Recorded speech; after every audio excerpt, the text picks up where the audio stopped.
Benin gives a green light to Niger's oil exports to China. Green light. Green light means there was red light. Red light means stop. Green light means proceed. Benin gives a green light to the exports of the Nigerian oil to China. Africa, I see you, USA, UK, Jamaica, Caribbeans, thank you so much. Okay, so Benin gives a green light for Niger export to China. Let me explain what this means to you. This is Niger, look on the map, and that is Benin. This is Niger once more, and that is Benin. Niger's got a massive project of exporting oil to the world. Yes, besides uranium, Niger also has oil, a lot of it. Now they would like to export the oil to the world.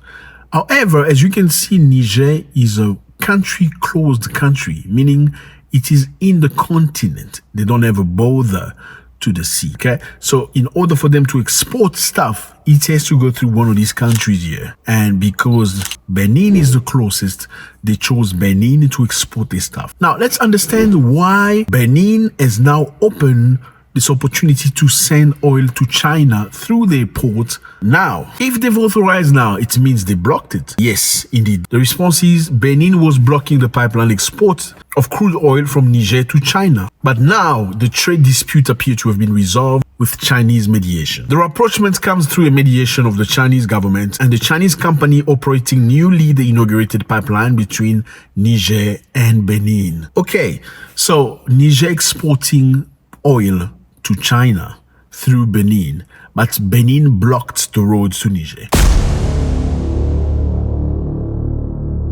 because there was a military crisis in Niger quite some time ago. Okay, we remember that the Nigerian current government toppled the ex-president whose name is Mohamed Bazoum. Mohamed Bazoum was a president that many people believe worked for the interest of Western nations. So his local and his people didn't like him very much because they were living in poverty while Bazoum was getting rich, and external companies and Western companies were making a lot of money. So these people decided to topple him, but not to kill him. That's how they took over the power. Now, because doing that is illegal to many countries, these countries you see here are 15, their name is ECOWAS.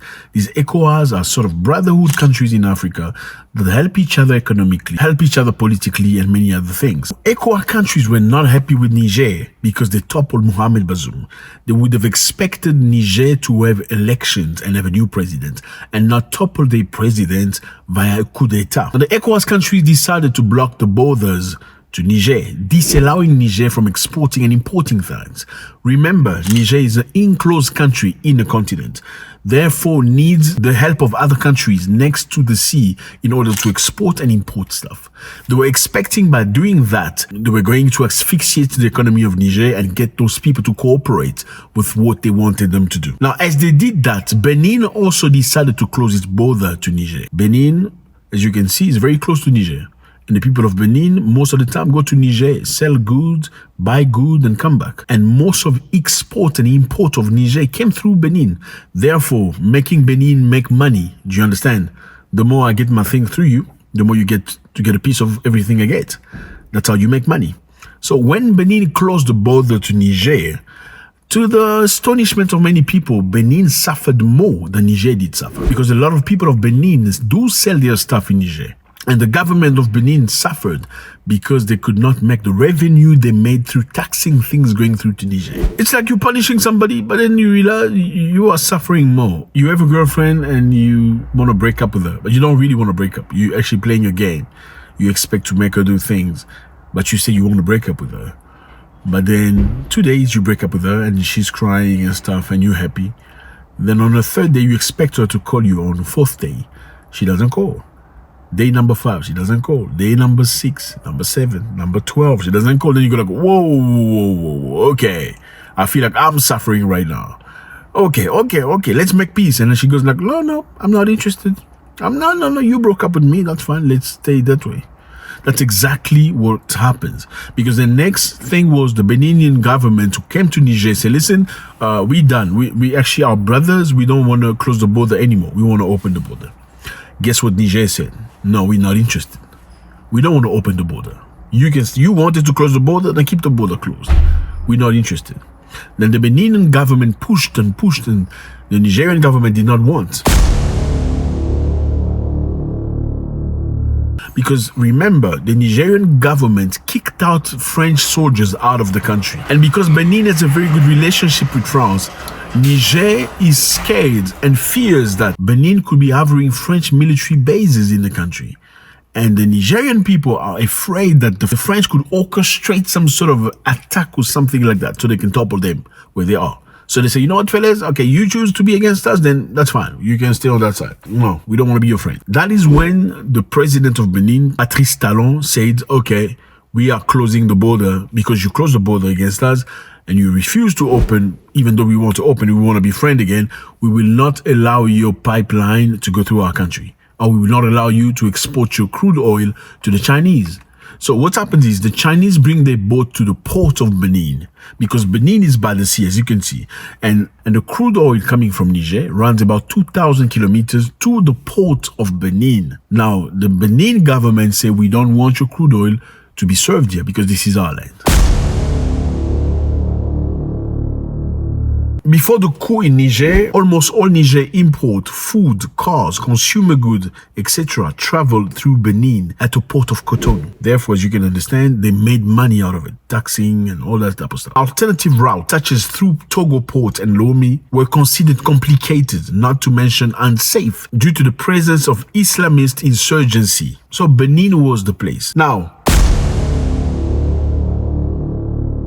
does Benin has the right to close its border to Niger from exporting stuff? Now, there is international law about that. The international law says, under the United Nations Convention of Law of the Sea, an international agreement providing a legal framework for all marine and maritime activities, landlocked states like Niger are legally granted access to the sea. So they are guaranteed access to the sea. So, in other words, Benin does not have the right to do that. But now, they have said to the Nigerian, you can come. Now you can come and export. Ladies and gentlemen, as part of this project, Benin and Niger have signed an agreement called a bilateral agreement, which sets the general conditions which will govern the construction and operation of the pipeline in the territories of Niger and Benin. Now the question is here, is Benin maybe looking to make some pennies out of this transaction? Like, okay, you guys can't eat, only the two of you. I need to be involved. You can't just be eating money from crude oil by yourself.